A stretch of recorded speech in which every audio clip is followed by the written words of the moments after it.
Mesdemoiselles, messieurs, on est très heureux de vous retrouver du côté du stade de Marc Burdet, championnat de 2e Ligue Inter, groupe 1. La rencontre qui va mettre aux prises l'équipe de Collet-Bossier à la formation de Fort-Varmorges, les Genevois face aux Vaudois qui comptent pour l'équipe vaudoise 1 point de retard par rapport aux Collésiens. Avant ce rendez-vous, on se réjouit de la vivre et là, pas trop d'importance au niveau des places sur le haut. Et puis, pas de danger véritablement non plus de relégation, un match assez tranquille pour les deux équipes. On se réjouit en tous les cas de vous faire vivre les meilleurs moments de la rencontre. Cuir qui a été contrôlé par Kerouedan et intercepté par les Collésiens. Attention à cette passe de Nilus Mas mis en avant. Attention, Traoré, il est en bonne position. La sortie est finalement le portier qui recule. Traoré, le crochet, le tir du droit, l'intervention du portier sur cette action. Jonas Fontaine qui peut mettre son veto. Très belle ouverture, hein. Jolie inspiration là de la part de Karl Nilus Mas et ce ballon finalement qui va passer assez largement par-dessus le but. Comme on pouvait l'imaginer, qu'on l'avait dit, c'est bien Schedler qui va tirer ce coup franc de la 7e minute en faveur des Chevaliers. Ballon mis en retrait sur l'Honneux. Ouais, belle intervention avec un cuir dégagé finalement.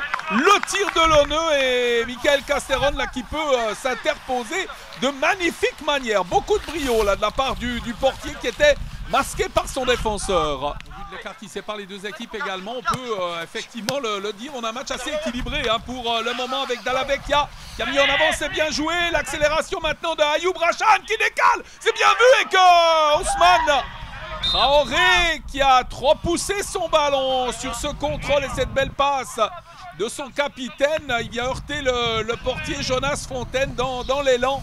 Le numéro 7 des Vaudois. On essaie de passer par le couloir droit et les joueurs du Fort-Var là qui reculent avec une transversale. C'est bien joué sur Nilus Mas. Nilus Mas avec un ballon mis dans l'axe du terrain. C'est dégagé par le défenseur. Le portier Fontaine qui doit reculer là sur ce dégagement de Daniel Roca Iglesias et il prend ce ballon sans trop de difficulté. Ce ballon contrôlé par l'Honneux qui le remet à côté de lui. C'est bien joué, on fait circuler Schedler. Très bon relais avec Parigini qui va passer son opposant. Parigini la passe en retrait sur Kerouedan, le tir sauvé du pied par le portier Casteron. Très bel arrêt là sur cette offensive. Très joli mouvement là proposé par les joueurs d'Yves Miéville, très proche de l'ouverture de la marque. Le capitaine des Rouges pour ce coup franc de la 29e minute. Le coup de sifflet de l'arbitre Kerouedan qui peut s'élancer avec une déviation de la tête.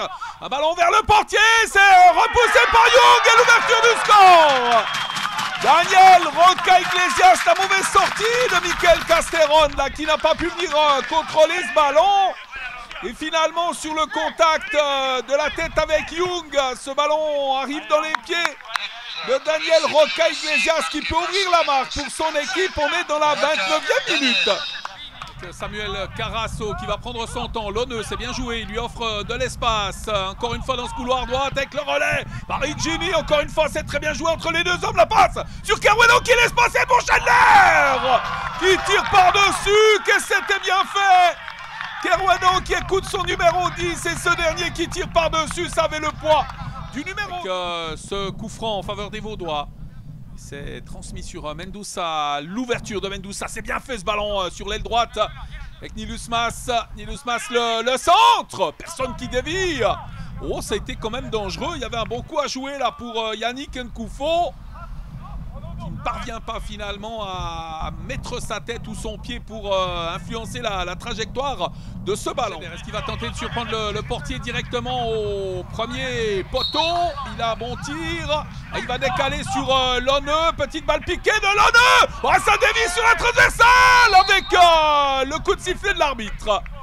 Le coup de sifflet de l'arbitre après l'arrivée de Daniel Roca Iglesias. Un ballon qui a été détourné et qui vient heurter le sommet de la transversale. Beaucoup de chance là pour les visiteurs. Jouer rapidement avec le contrôle d'Ayoub Rachad. Attention, il va perdre ce ballon et ça donne une possibilité de relance avec l'honneur. L'accélération maintenant de Parigini. On va lui remettre ce ballon dans le couloir. C'est bien joué. Parigini, le centre. Young, le contrôle et le but.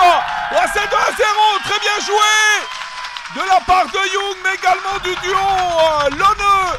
Parigini qui ont associé leurs efforts pour finalement permettre à Parigini de servir Young pour le 2-0 en faveur de Kolebosi. On joue la 41e minute.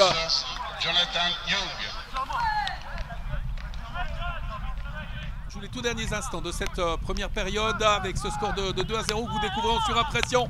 Et les joueurs de Fort Varmange qui repartent avec cette transversale d'Nkoufo, cet imprécis moment choisi par l'arbitre pour envoyer tout le monde au vestiaire. On l'a dit donc, 2-0, rien n'est fait dans ce match. Il y a eu quelques opportunités également pour la formation de Fort-Var, notamment par Ousmane Traoré. Et un petit but et l'équipe vaudoise pourrait être complètement relancée. Ce ballon contrôlé, mis dans le couloir encore une fois. Parigini, relais, c'est bien vu avec Chadler.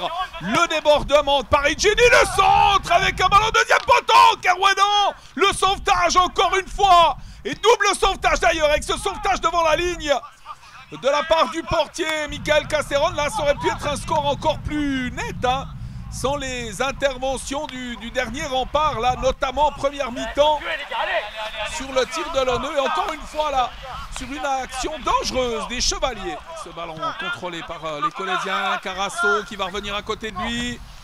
Ouverture, flanc droite. Parigini qui a fait un appel de balle là, qui va hériter de ce ballon.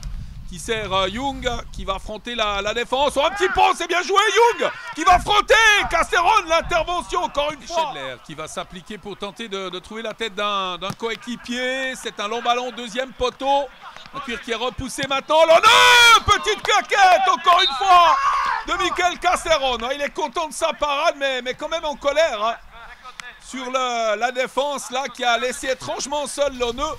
Tout proche de pouvoir marquer le numéro 3. Avec ce corner en faveur des joueurs du Fort Varmange sous une pluie battante. Ballon mis au deuxième poteau. Reprise de la tête avec l'intervention de Fontaine Mendoussa qui met sa tête et ce but qui est annulé. On vient réclamer pour le but de tout à l'heure. Le but marqué en première mi-temps sur le contact avec le portier. L'arbitre a pris sa décision. Il annule cette réussite. Estimons peut-être que le joueur du Fort-Var est venu s'appuyer sur le dernier rempart pour marquer de la tête.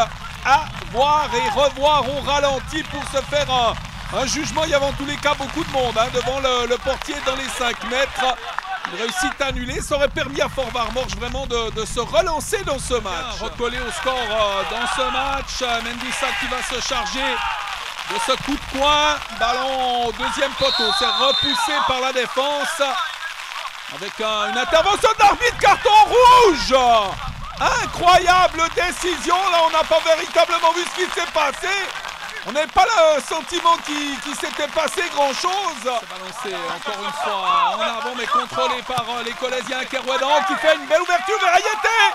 L'accélération d'Ayete, il a Young de l'autre côté. Ayete qui va passer le portier. Ayete qui tire par-dessus. Il avait fait le plus difficile en effaçant le dernier rempart et il tire par-dessus alors qu'il y avait le soutien de Young également de l'autre côté. Il s'est mis encore une fois sur ce flanc droite. Avec un contact, l'arbitre qui va laisser jouer malgré ce contact avec Mendoussa. Ayete encore une fois dans les 16 mètres, le crochet d'Ayete qui ne peut pas tirer. Il va laisser ce ballon sur Chedler, contact entre les deux hommes, Kerouédan. Ballon mis au deuxième poteau, Parigini, il est tout seul, il a tout le temps pour ajuster sa passe sur Ayete encore une fois qui tire par-dessus, qui manque le cadre. On a dit ça va être difficile d'aller chercher l'équipe en tête du championnat, l'Olympique de Genève, mais pourquoi pas un top 3 pour les Colésiens avec ce succès à 15 secondes, la fin du temps réglementaire. Ballon mis dans la profondeur, c'est bien joué, le tir. Ouais, c'est détourné par le portier, très belle intervention sur ce tir de Cédric Hamidé qui vient affronter et Fontaine hein, qui va pouvoir dégager son équipe dans cette 49e minute. Ayete qui glisse ce ballon à côté de lui. Ça va être conservé par les joueurs colésiens. Très bien vu là. Avec ce décalage maintenant. Le centre. Et le coup de sifflet de l'arbitre sur cette dernière action de Candeias Briton. 2-0 pour Kolebosi face à Fort-Varmorge. Blanchissage pour Jonas Fontaine qui n'aura jamais aussi bien porté son nom au vu de cette météo de deuxième mi-temps. Et avant de nous quitter, on va entendre quelques réactions sur ce succès des Rouges.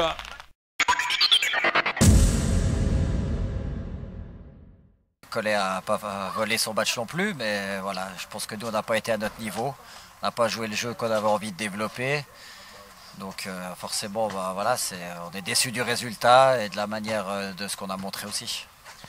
Il reste encore quelques matchs pour remonter et gagner quelques places au classement, j'imagine que c'est le but de l'équipe. Oui, le but c'est de finir la saison le mieux possible, le plus haut possible, de toute façon rentrer sur le terrain pour gagner chaque match. Voilà, ça n'a pas été le cas aujourd'hui, mais on va travailler et puis on va se remettre sur les bons rails très rapidement.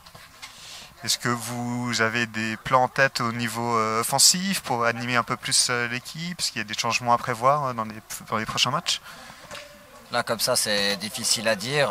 Je vais analyser ça tranquillement et puis on verra. Mais il y aura peut-être des changements. Il y a une concurrence au sein de l'équipe et puis chacun a sa chance, aura sa chance, l'a eu.